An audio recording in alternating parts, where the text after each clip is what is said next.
नमस्कार दोस्तों, मेरा नाम है Shashank Pathak, founder and CEO of revised you the learning platform.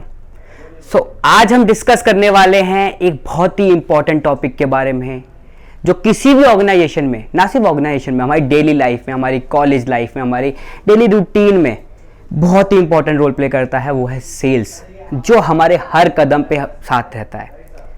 पर उससे पहले हम डिस्कस करेंगे कि सेल्स होता क्या है, एक सेल्समैन की जिंदगी कैसी होती है। तो जब ये वर्ड हम सुनते हैं कि सेल्समैन, तो हमारे दिमाग में क्या चीज क्लिक करती है? सोचिए। बिल्कुल ठीक पहुंचे हैं आप कि कोई बंदा हमारे घर की घंटी बजा रहा है और हमसे कह रहा है कि आप मेरा सामान ले लीजिए। तो शुरू से हमारी सोसाइटी में यही कल्चर फॉलो होता आ रहा है कि हम सेल्समैन को क्या सोचते हैं कि एक बंदा जो डेली जा रहा है, इधर घरों में जाके सामान बेच रहा है। पर असलियत में सेल्स ये नहीं होती। सेल्स होती क्या है, सेल्स का इंपॉर्टेंस क्या है, चलिए आइए इसको लगातार थोड़ा डिस्कस करते हैं। तो हम सबसे पहले चलते हैं किसी भी ऑर्गेनाइजेशन के बैलेंस चार्ट पर। तो उसमें होता क्या, उसमें दो ही कॉलम होते हैं, एक होता है एक्सपेंस, एक होता है आपकी सेल्स कितनी आई है। एक्सपेंस में आपकी एन नंबर ऑफ एंटिटीज होंगी, जिसमें आपके लायबिलिटीज होंगी, ऑफिस की रेंट होगा, बिजली का बिल होगा, सैलरीज होंगी, एन नंबर्स, बहुत सारे खर्चे होते हैं एक ऑफिस रन करने में, ऑर्गेनाइजेशन रन करने में। पर इनटेक लाता क्या है? इनटेक लाता है सिर्फ सेल्स। एक तरफ तो आपका पूरा एक्सपेंस है और एक तरफ है आपकी सेल्स। तो अगर ये बैलेंस ना हो तो कोई भी ऑर्गेनाइजेशन गिर जाती है। तो आज हम इसी की इंपॉर्टेंस को डिस्कस करेंगे कि सेल्स होती क्या है।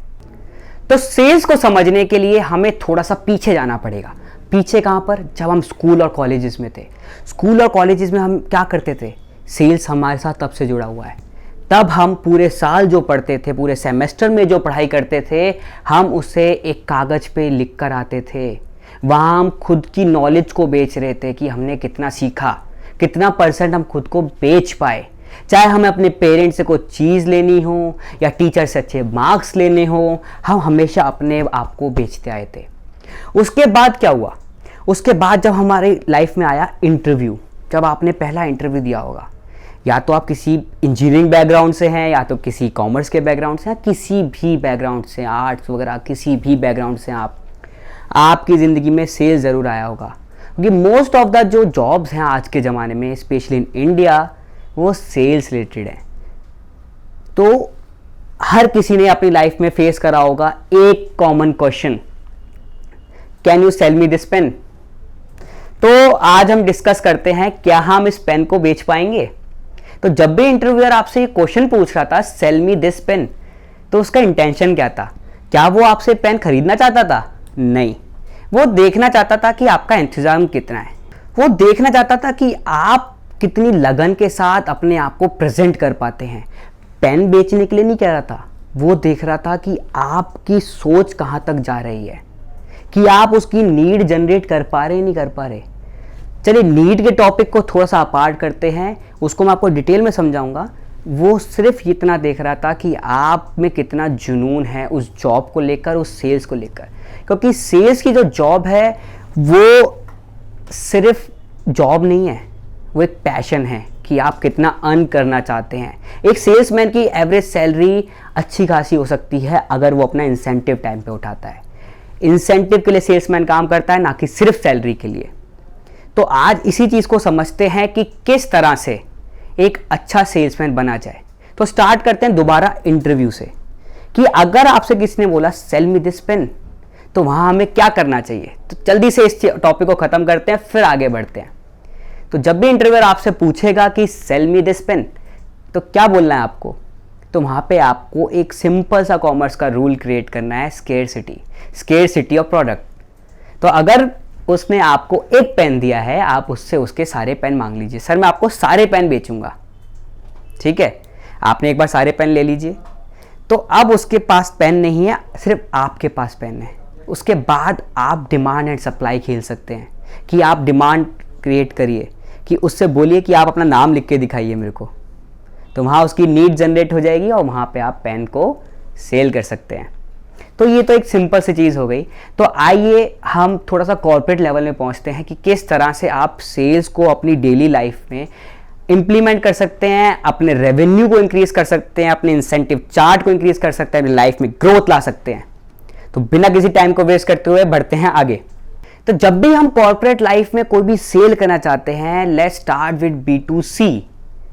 तो किस तरह से कर सकते हैं? एक एग्जांपल लेते हैं एजुकेशन मार्केट का, क्योंकि आप सभी को पता है एजुकेशन मार्केट आज के ज़माने में इंडिया में बहुत ही ज़्यादा बूम पे है।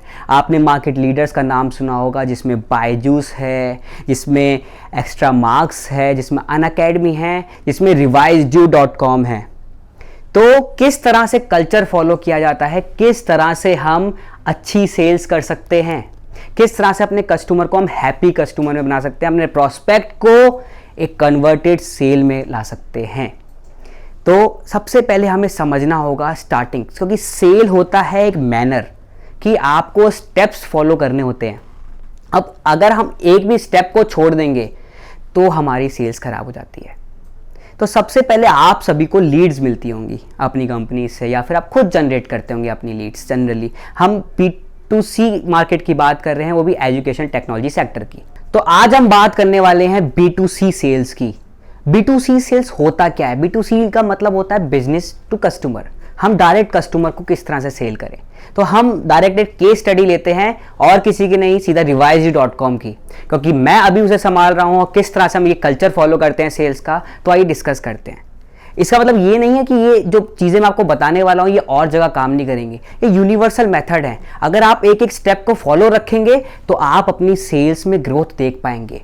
ना सिर्फ सेल्स में, अपने इंसेंटिव चार्ट में, अपने रेवेन्यू में, अपनी ग्रोथ जो आपको चाहिए, चाहे आप अभी BD हो, चाहे आप सीनियर मैनेजर बन गए हों, या फिर आप AGM हो अभी कंपनी के। अगर आपको कहीं भी ग्रोथ नहीं मिल रही है, किस तरह से आपको सेल करनी है, अपनी ग्रोथ बढ़ानी है, तो इन स्टेप्स को हम फॉलो कर सकते हैं। तो जब भी हमें लीड मिलती है रिवाइज्ड एजुकेशन में, जब भी किसी कस्टमर की लीड आती है, तो हम उसे क्या करते हैं? तो सबसे पहले अच्छा इंट्रोडक्शन मैटर करता है। तो क्योंकि अल्टीमेटली जो आपकी मार्केटिंग होती है वो आपकी सेल्स को सपोर्ट करती है।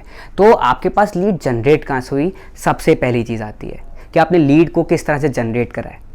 सेकंड, कि आपने लीड को अपने आप को प्रेजेंट कैसे करा है, क्योंकि एज अ BD आप खुद को रिप्रेजेंट कर रहे हैं कंपनी के बिहाफ पे। तो जो आप अपना इंट्रोडक्शन देंगे, जब भी आप वो कॉल उठाएंगे, उस एनर्जी के साथ जब कॉल करेंगे अपने introduction video, as a BD जब भी आपके पास लीड आती है, आप कंपनी को रिप्रेजेंट कर रहे होते हैं। आप होते हैं कंपनी के ब्रांड एम्बेसडर उस वक्त। डजंट मैटर कि मार्केटिंग में आपने किसको यूज़ करा है, आपने कितना खर्चा करा है, अल्टीमेटली जब कस्टमर आपसे बात कर रहा है तो उस लीड के ओनर आप हैं। तो जब भी उस बंदे से हमें बात करनी है, सामने जो भी हो, हमें एज अ ओनर बन के बात करनी है, रिस्पॉन्सिबिलिटी के साथ बात करनी है कि हमारा बोला गया हुआ हर एक वर्ड हमारी कंपनी को रिप्रेजेंट कर रहा है। तो सबसे पहला स्टेप, अच्छा इंट्रोडक्शन। एक क्लीन, छोटा, अच्छा इंट्रोडक्शन। इंट्रोडक्शन से जब कहते ना, कहावत आपने सुनी होगी कि पहला बिहेवियर आपका बता देता है कि आपका लास्ट बिहेवियर क्या रहेगा सामने वाले के सामने। First impression is a last impression. तो उसी मेथोलॉजी को हम फॉलो करते हैं इंट्रोडक्शन में। एक इंट्रोडक्शन देना है बोल्ड अंदाज में कि सामने वाले को आपका नाम याद रहे हर वक्त। इसके बाद हम डाउन द लाइन आगे बढ़ेंगे, अपने अपना इंट्रोडक्शन दे दिया, किस लिए हमने कॉल किया है उसे बता दिया। फिर वहां पे आती है अपनी रैपो बिल्डिंग। रैपो को किस तरह से बिल्ड किया जाए, ये बहुत ही इंपॉर्टेंट रोल है, क्योंकि आप दिन में 100 कॉल कर रहे हैं। जिसको आपने कॉल किया, मे बी आपके कंपटीटर्स ने उनको कॉल कर रखा हो, कि जैसे रिवाइज्ड.com है वो एजुकेशन टेक्नोलॉजी सेक्टर में है। Even though we are working differently, हमारा काम अलग है, हम ना बायजूस हैं, ना अनअकैडमी है, ना वेदांतु हैं। हम एक अच्छी एजुकेशन प्रोवाइड कर रहे हैं, पर कस्टमर को ये चीज़ अभी नहीं पता है। अगर पता होती तो बाकी ब्रांड्स को बड़े बड़े मार्केटिंग कैंपेन करने की ज़रूरत नहीं पड़ती। तो वहाँ पे रोल आता है आपका, किसी और का नहीं, आपका। आप जो एक कंपनी के मेन पिलर हैं, as a BD, as a senior BD, as a manager, आप डिसाइड करते हैं कि कंपनी की ग्रोथ चार्ट किस तरफ जाएगी। या तो आप उसे जे कर्व में ले आइए, आपने सुना होगा एक यूट्यूबर का नाम, मैं नाम लेना नहीं चाहता। तो ऐसा कोई जनरल रूल नहीं है। तो किस तरह से हम इन्हें बदल सकते हैं? तो जो रैपो का पार्ट है उसको हम किस तरह से रखें, कस्टमर से एंगेजमेंट कैसे बढ़ाएं। तो जिस रिगार्डिंग आपने कॉल किया है, कस्टमर को उस बातों में इंटरेक्ट करिए, अपनी रैपो बिल्ड करिए। Who you are represent that, कि आपने किस लिए कॉल किया है, आप कौन हैं, आप क्या बताना चाहते हैं, उसे कम शब्दों में ज़्यादा बातें रखिए अपनी, कस्टमर को भी इंटरेक्ट करने दीजिए। तो ये जो पार्ट आएगा ना आपकी कॉलिंग में, ये पहले के लगभग आपके 2 से 2.5 मिनट ले चुका होगा। अब आती है इससे अगली बात, आपको पता है कि आपका प्रोडक्ट क्या है, आपकी कंपनी क्या बेच रही है, कि एज अ एम्प्लॉय हमें पता होता है कि हम अब सामने वाले को क्या बेचने वाले हैं। हमारे दिमाग में पहले ही सेट होता है कि सामने वाले की नीड क्या है, सामने वाले की की कैपेसिटी कितनी है खरीदने की अल्टीमेटली। तो उन सब चीज़ों से पहुंचने से पहले हम कैसे पता लगाएंगे, आफ्टर द रैपो हम सामने वाले की नीड को पता करेंगे कि उसे चाहिए क्या। अगर उसने आपकी वेबसाइट पे विजिट करा है, आपकी कंपनी में आके विजिट करा है, आपके साथ बैठ के बात कर रहा है, तो अल्टीमेटली कुछ ना कुछ नीड तो होगी। तो 2 ही तरह की नीड्स होती हैं अल्टीमेटली, या तो आप उसकी करंट प्रॉब्लम को सॉल्व कर रहे हैं। For example in education technology, अभी कोविड का टाइम चल रहा है, हम ऑनलाइन एजुकेशन को प्रमोट कर रहे थे। तो जब भी प्रोस्पेक्ट आपके पास आएगा या आपने कॉल किया है, नीड को पहचानना बहुत ज़रूरी है, क्योंकि बिना नीड को पहचाने हम उसे बेच नहीं पाएंगे। वैसे मैंने गलत शब्द यूज़ करा है, बेचना, क्योंकि अगर आप एक अच्छे सेल्समैन हैं तो ये आपकी ड्यूटी है कि आप अपने प्रोस्पेक्ट की, अपने क्लाइंट की हेल्प करें, क्योंकि यही सबसे ज़रूरी है। अगर आपका क्लाइंट फील कर रहा है हेल्प्ड, तो वो आपसे जुड़ा रहेगा, आपको अच्छा फीडबैक देगा, आपकी कंपनी की ग्रोथ में पार्ट बनेगा। क्योंकि बिकना किसी को भी पसंद नहीं है। हम डेली लाइफ में सोचिए ना कि कोई भी अगर हमारे पास आएगा और हमें कुछ बेचने की कोशिश करेगा तो हम उसे हटा देते हैं। चाहे हम रोड पे चल रहे हो, ट्रैफिक सिग्नल पे खड़े हों, कोई आके हमारी खिड़की को नॉक करता है और हमसे बोलता है कि ये चीज़ ले लो, हमें पता होता है ये चीज़ इतनी वर्थ की नहीं है जितनी वो बेच रहा है, हम उसे मना कर देते हैं। तो यही चीज़ हमें अपने क्लाइंट को फील नहीं होने देनी कि हम उन्हें बेच रहे हैं। तो नीड को पहचानना थर्ड मोस्ट इंपॉर्टेंट पार्ट है। After introduction, rapport building, then finding the need. तो नीड को पहचानने के कई सारे तरीके होते हैं। अगर नीड नहीं भी है, जस्ट इन केस, कुछ केसेस में जैसे एजुकेशन टेक्नोलॉजी के हमारे सेक्टर में नीड नहीं है, तो नीड क्रिएट करनी पड़ती है, नीड को बनाना पड़ता है, क्योंकि बेशक उसे अभी ज़रूरत नहीं है पर मे बी इन फ्यूचर उसे ज़रूरत पड़ जाए। मतलब कि हमें 2 प्रॉब्लम सॉल्व करनी है, या तो क्लाइंट को अभी जो प्रॉब्लम आ रही है, अगर वो आपके पास आया खुद से तो मतलब उसे अभी प्रॉब्लम आ रही है कुछ ना कुछ, पर अगर आपने कॉल किया है, आप उसे कॉल कर रहे हैं एज अ कंपनी रिप्रेजेंटेटिव, तो आपको उसकी कई बार नीड क्रिएट करनी पड़ती है, उसकी किसी प्रॉब्लम का एहसास दिलाना पड़ता है। या तो आप उसकी करंट प्रॉब्लम को सॉल्व कर दें, या फिर कुछ ऐसा उसे बताएं कि फ्यूचर में जो उसे प्रॉब्लम फेस हो सकती है, एक जेन्युइन प्रॉब्लम फेस हो सकती है। कि मान लीजिए आप एक कार के मैकेनिक हैं, तो आप बता सकते हैं अपने क्लाइंट को कि आपका ये पार्ट खराब होने वाला है, अभी सही चल रहा है पर मे बी आप किसी ट्रिप पे जाएं 5-6 किलोमीटर के बाद ये कभी भी टूट सकता है, आपका ज़्यादा नुकसान हो सकता है। तो आपने क्लाइंट की हेल्प करी है, क्लाइंट खुश होगा, आपके पास वापस आएगा, हर बार आएगा। तो इसी चीज़ को हमें समझना है कि नीड को हम किस तरह से एनालिसिस कर पाते हैं, नीड को हम किस तरह से परख पाते हैं, किस तरह से कस्टमर की हेल्प कर पाते हैं। एजुकेशन के जिस सेक्टर में हम हैं खड़े, मार्केट में लोग बहुत पैसा ले रहे हैं, रिकरिंग कस्टमर नहीं बना रहे हैं। इतना बड़ा मार्केट है एजुकेशन टेक्नोलॉजी का, लोग वन टाइम सेल करे जा रहे हैं, पर रिकरिंग रेवेन्यू जो होता है, अगर कोई कंपनी रिकरिंग रेवेन्यू क्रिएट करती है तो हम किस तरह से एक कंपनी की ग्रोथ को देख सकते हैं। कुछ केस स्टडीज़ में आपने जैसे पढ़ा भी होगा, एप्पल की केस स्टडी। मार्केट में एक अच्छा प्रोडक्ट, ताकि लोग अगर आपके पास एक बार आए हैं तो बार बार आएंगे। आप में से बहुत सारे लोग एप्पल फैन होंगे जो बार बार एप्पल लेते होंगे, एप्पल है, एप्पल है, एप्पल है। आपको पता है कि मार्केट में उससे अच्छे प्रोडक्ट हैं, पर जो कंपनी की रिलायबिलिटी है, कंपनी पे आपका जो भरोसा है वो आपको बार बार वापस लेके आएगा। तो ये सबसे इंपॉर्टेंट पार्ट होता है किसी भी ऑर्गेनाइजेशन के लिए, अपने कस्टमर की हेल्प करना, उसे अच्छी चीज़ देना। तो वापस आते सेल्स पे। एज अ बीडीई जब भी आपने क्या करा, आपने अपना इंट्रोडक्शन दिया, आपने रैपो बिल्ड करी अपनी अच्छी, आपने नीड जनरेट करी और आप हेल्प भी कर रहे हैं। आप बेवकूफ़ नहीं बना रहे, आप हेल्प कर रहे हैं। तो हेल्प किस तरह से करें, पहले ये देख लें कि सामने वाले को उस हेल्प की ज़रूरत भी है या नहीं। अगर ज़रूरत नहीं है तो उसे ज़बरदस्ती मत बेचिए, वो उसकी ज़रूरत का नहीं है, वो आपको मार्केट में नेगेटिव फीडबैक देगा, उससे आपके 1-2 क्लाइंट खराब हो सकते हैं, बढ़ेंगे कभी नहीं। तो सबसे पहले हमें ये एनालिसिस करना है कि नीड है या नहीं, हम हेल्प कर भी रहे हैं तो सही बंदे की कर रहे हैं या नहीं। अब इन सब जो 4-5 चीज़ें हमने ली हैं, अभी तक हमने बातें करी हैं, जिस बारे में हमने डिस्कस करा है, इससे के लिए एक सबसे इम्पॉर्टेंट रूल है कि हम ये सारी बातें कर किससे रहे हैं। क्या हम जो भी अपना पिच कर रहे हैं वो हम डिसीजन मेकर को बता रहे हैं या नहीं। जैसे कि हमारे केस में, B2C के केस में, हमारे जो कंज्यूमर है वो स्टूडेंट है, पर जो हमारा कस्टमर है वो हमारे पेरेंट्स हैं, टीचर्स हैं। तो डिसीजन कौन लेगा, ऑब्वियसली पेरेंट। तो डिसीजन मेकर कौन हुआ, हमारे पेरेंट्स। तो हमें ये जरूर फाइंड आउट रखना है कि हमारा डिसीजन मेकर कौन है। B2C मार्केट में सबसे इंपॉर्टेंट रोल है डिसीजन मेकर को फाइंड होना। उसके बाद हम अपनी सारी पिच को साथ लेके चल सकते हैं।